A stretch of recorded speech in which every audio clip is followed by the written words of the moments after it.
কোকৰাঝাৰ জিলা বিজেপিৰ উপসভাপতি সুৰত চন্দ্ৰ ৰায়ৰ দুৰ্ঘটনাত প্ৰথমপি প্ৰাণ ৰক্ষা।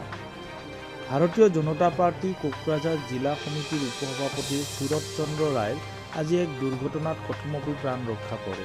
জানিব পৰা মতে বিজেপিৰ কোকৰাঝাৰ জিলা উপসভাপতিগৰাকী আৰু সদৌ কোচ ৰাজবংশী সন্মিলনীৰ সাধাৰণ সম্পাদক ৰঞ্জিত কুমাৰ ৰায়, জিলা সন্মিলনীৰ সম্পাদক প্ৰভাস বৰ্মনৰ সৈতে গোসাইগাঁৱৰ পৰা AS-16D 1424 নম্বৰৰ ছুইফ্ট গাড়ীখনেৰে বঙাইগাঁৱলৈ যোৱাৰ পথত দুৰ্ঘটনাটো সংঘটিত হয়। উক্ত সময়ত সুৰত ৰায় গাড়ী চালকৰ আসনত আছিল।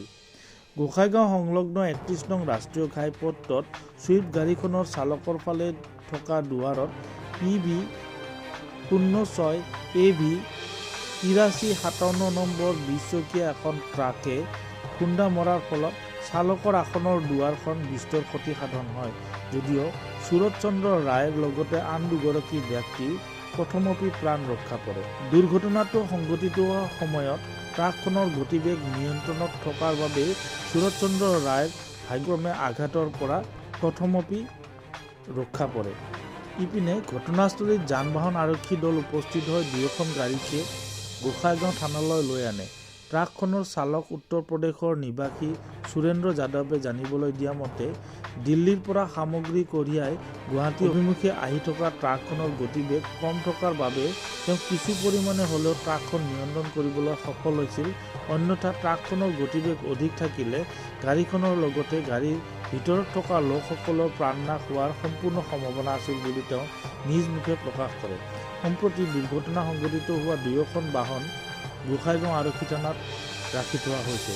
উল্লেখনীয় যে কোকৰাঝাৰ জিলা বিজেপিৰ উপসভাপতিৰ দায়িত্ব গ্ৰহণ কৰা সুৰত চন্দ্ৰ ৰায় সমাগত বিধানসভা নিৰ্বাচনত 28 নং গোসাইগাঁও বিধানসভা সমষ্টিৰ বিজেপি দলৰ টিকট প্ৰত্যাশীৰ এগৰাকী প্ৰাৰ্থী হোৱাৰ সমান্তৰালকৈ কোচ ৰাজবংশী কেইবাটাও জাতীয় সংগঠনৰ লগত ওতঃপ্ৰোতভাৱে জড়িত হৈ আছে।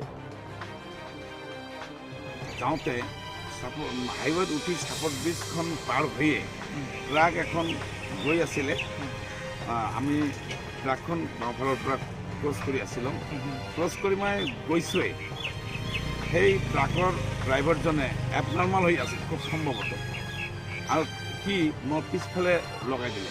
পিছফালে লগাই দিয়াৰ লগে লগে মোৰ গাড়ীখন একদম ঘূৰি ট্ৰাকখনৰ সন্মুখত আহি ঘূৰি আহিল আৰু ট্ৰাকখনে এনেকৈ আহি মোৰ ড্ৰাইভিং ছিটতে লগাই দিলে। ভাগ্য ভাল, তেওঁ ব্ৰেক কৰিছে আৰু গতিটো অলপ কম আছিল, ল' আছিল, যাৰ ফলত মোৰ একো নহ'ল, কিন্তু গাড়ীখনৰ এনেকৈ বাৰু কৰি থাকিব লাগে। তাৰপিছত তাতে ট্ৰেফিক পুলিচ আহি গ'ল, মানুহ দুনুহ আহি গ'ল।